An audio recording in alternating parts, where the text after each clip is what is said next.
এই ভিডিও টিউটোরিয়ালটিতে আমরা দেখতে চলেছি কিভাবে খুব সহজেই পিসি থেকে অ্যান্ড্রয়েডে কিংবা অ্যান্ড্রয়েড থেকে পিসিতে যে কোনো ফাইল ট্রান্সফার করা যায়।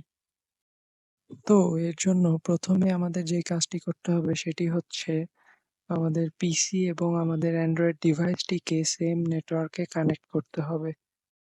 এরপর আমার অ্যান্ড্রয়েড ডিভাইসটি থেকে প্লে স্টোর ওপেন করব। প্লে স্টোরের সার্চ বারে আমি লিখব ওয়াইফাই এফটিপি সার্ভার। সার্চ করার পরে প্রথমেই যেই সফটওয়্যারটি আসবে আমি সেখানে ক্লিক করব। এরপর সিম্পলি ইনস্টল করে নিব।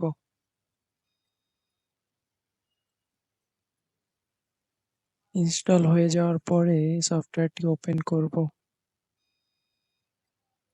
ওপেন করার পরে এরকম একটি ইন্টারফেস শো করবে। তো এখান থেকে স্টার্টে ক্লিক করব, এরপর পারমিশন চাইবে, অ্যালাউ করে দিয়ে আবার সেই সফটওয়্যারে ব্যাক করব। এখানে এরকম একটি ইন্টারফেস আসবে।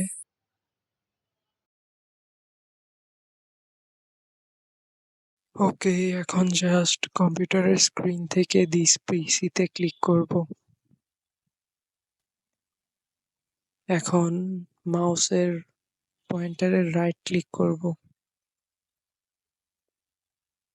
রাইট ক্লিক করার পর শো মোর অপশনসে ক্লিক করব।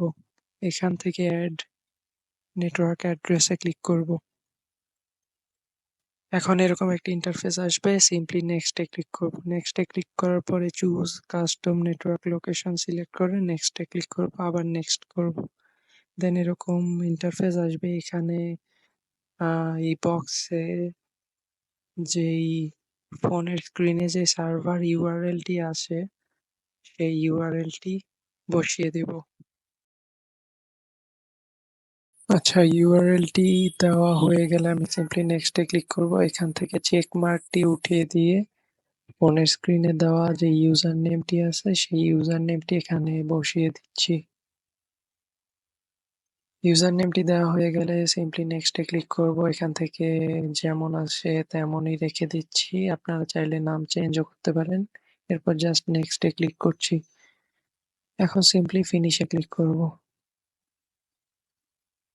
ফিনিশে ক্লিক করার পরে আমাদের সামনে এরকম একটা ইন্টারফেস আসবে। এখান থেকে পাসওয়ার্ডের জায়গায় ফোনের স্ক্রিন থেকে পাসওয়ার্ডটি নিয়ে এখানে বসিয়ে দেব। এরপরে জাস্ট লগ অনে ক্লিক করব। লগ অনে ক্লিক করার পর দেখতেই পাচ্ছেন আমাদের ফোনের যেই সকল ফাইলগুলো ছিল সেগুলো কিন্তু সামনে চলে এসেছে। তো এখন যদি আমি একটু দেখাই যে আমার পিসি থেকে এই ফাইলটি আমি জাস্ট কপি করে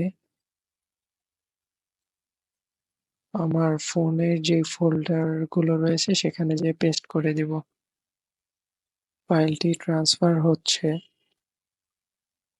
তো এই ফাইলটি কিন্তু আমার পিসি থেকে ফোনে চলে এসেছে। তো এইভাবে আপনারা চাইলে ফোনের যে কোনো ফাইল পিসিতে অথবা পিসির যে কোনো ফাইল ফোনে ট্রান্সফার করতে পারেন কোনো রকম কেবল ছাড়াই। তো এই ছিল আজকের মতো। আমার ভিডিওটি যদি আপনাদের ভালো লেগে থাকে তাহলে ভিডিওটিতে একটি লাইক করবেন এবং চ্যানেলে নতুন হয়ে থাকলে অবশ্যই চ্যানেলটি সাবস্ক্রাইব করবেন। ধন্যবাদ।